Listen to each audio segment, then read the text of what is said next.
Property registration process. तो चलिए without wasting time मैं आपको बताता हूँ। यहाँ पर 7 पॉइंट्स है, 7 स्टेप्स है जो कि आपको फॉलो करना चाहिए किसी प्रॉपर्टी को लेने के लिए, जिससे कि आपको रिस्क कम रहे। यहाँ पर अगर आप रीसेल वाली प्रॉपर्टी लेते हैं तो उसमें रिस्क रहता है, बिकॉज़ ऑनर या फिर अगर आप कुछ भी स्टेप्स को मिस करते हैं, यहाँ पर कुछ भी डॉक्यूमेंटेशन में प्रॉब्लम करते हैं तो आपको इन फ्यूचर प्रॉब्लम आती है। तो इसलिए इस स्टेप्स को फॉलो कीजिए। रजिस्ट्रेशन की प्रोसेस है, रजिस्ट्री की प्रोसेस है, जिससे कि आपको हेल्प मिलेगी। फ़र्स्ट ऑफ ऑल आपको प्रॉपर्टी चूज़ कर लेना है, एंड उसके बाद अगर वो रीसेल वाली प्रॉपर्टी है तो आपको डायरेक्टली ऑनर से कांटेक्ट करना होगा। एंड उसके बाद आप डिसाइड करेंगे, आप दोनों मिलकर बात करके डिसाइड करेंगे कि कितना टोकन अमाउंट देना चाहिए। टोकन अमाउंट अब जितना भी दे उसका एग्रीमेंट उसी टाइम हो जाना चाहिए जिसमें कि दोनों पक्षों की साइन रहे।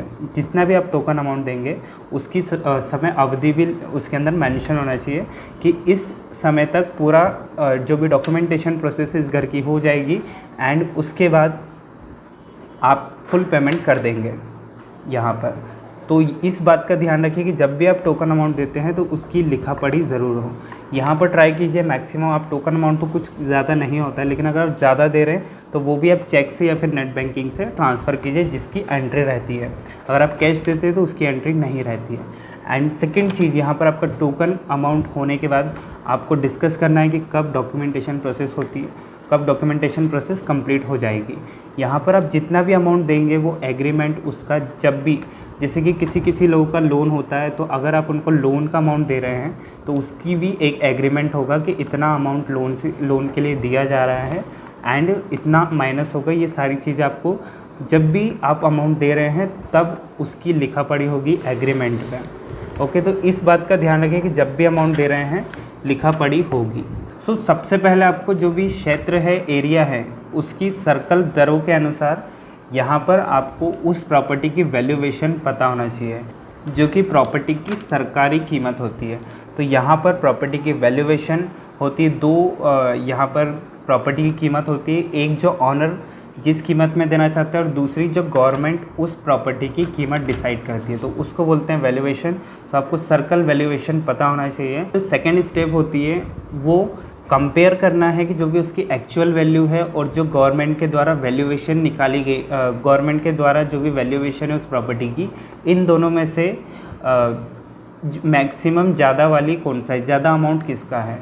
अब यहाँ पर एक्चुअल कॉस्ट उस प्रॉपर्टी का और जो भी वैल्यूएशन है, इन दोनों में से जो भी ज़्यादा रहेगा उससे स्टैम्प ड्यूटी की कैलकुलेशन होगी। अब स्टैम्प ड्यूटी की कैलकुलेशन मैं बता दूंगा कि आप कैसे कर सकते हैं। बहुत सिंपल है, स्टेट के अकॉर्डिंगली अलग अलग स्टैम्प ड्यूटी के परसेंटेज वेरी करते हैं। तो यहाँ पर आपको वीडियो के लास्ट में बिल्कुल प्रैक्टिकली करके बताया जाएगा कि अगर किसी प्रॉपर्टी की 50 लाख की कीमत है तो उसमें रजिस्ट्री का कॉस्ट कितना आएगा। आइए देखते हैं, अगर आपकी जो प्रॉपर्टी है उसको आप 50 लाख में ख़रीद रहे हैं तो उसमें आपको रजिस्ट्री में कितने रुपए के स्टैम्प ख़रीदना होंगे। उसके लिए आपको सिंपल इंडिया बुल्स अपने गूगल सर्च इंजन पे टाइप कर देना है, India bulls stamp duty calculator. यहाँ पे आप क्लिक करेंगे, उसके बाद ये वाली वेबसाइट ओपन हो जाएगी www.indiabullshomeloans.com। इस पर आपको क्लिक करना है।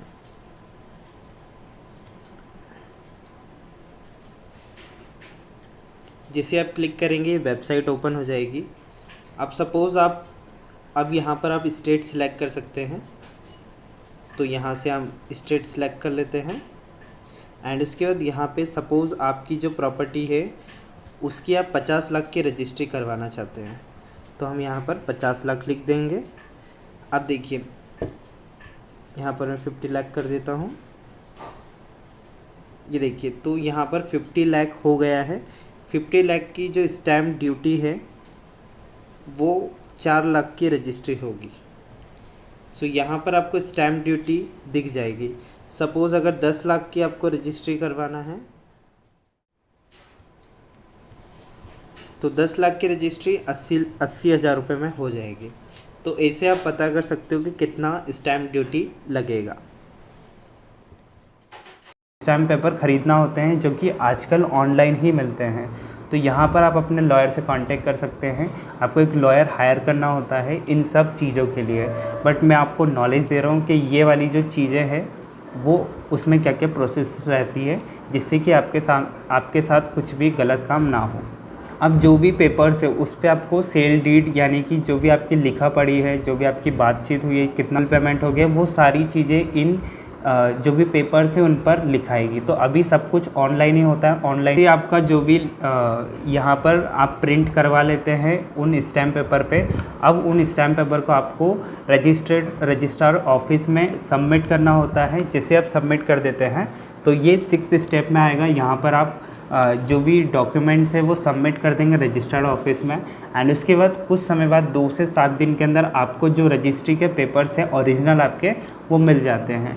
वहाँ पर जैसे आप जाएंगे तो वहाँ पर पूछा जाएगा रजिस्ट्रार ऑफिस में पूछा जाता है जो भी सेलर है और बायर है। और यहाँ पर मैं बताना चाहूँगा जो भी सेलर है उसका आधार कार्ड, पैन कार्ड और जो भी आइडेंटिटी डॉक्यूमेंट्स है और 3 फ़ोटो लेना अनिवार्य है। और बायर को भी सेम डॉक्यूमेंट्स लेना अनिवार्य है। एंड यहाँ पर 2 गवाह जिनके पास आधार कार्ड और पहचान पत्र दोनों चीज़ें होना चाहिए, दो गवाह लगेंगे। तो यहाँ पर आपसे बायर से पूछेंगे कि आप ख़रीदना चाहते हैं, सेलर से पूछेंगे आप बेचना चाहते हैं, और जो गवाह है उनसे ये पूछा जाएगा कि आप गवाह हैं। ये सारी चीज़ें प्रोसेस होती है रजिस्टर ऑफिस में। एंड उसके बाद सिग्नेचर होने के बाद आपका जो ओरिजिनल पेपर्स हैं वो सबमिट हो जाते हैं और उसके बाद आपको अगेन मिल जाते हैं। एंड सेकेंड चीज़ मैं ये बताना चाहूँगा, जो भी बायर हैं उनका प्रॉपर्टी के साथ एक फ़ोटो भी क्लिक किया जाता है जो कि इसमें रजिस्ट्री में इंक्लूड होता है। तो इस बात का भी ध्यान रखिएगा, अगर आप प्रॉपर्टी ख़रीद रहे हैं तो प्रॉपर्टी के साथ आपका एक फ़ोटो भी लिया जाएगा। एट द लास्ट आपको रजिस्टर ऑफिस से अपनी जो ओरिजिनल सेल डीड है वो मिल जाती है।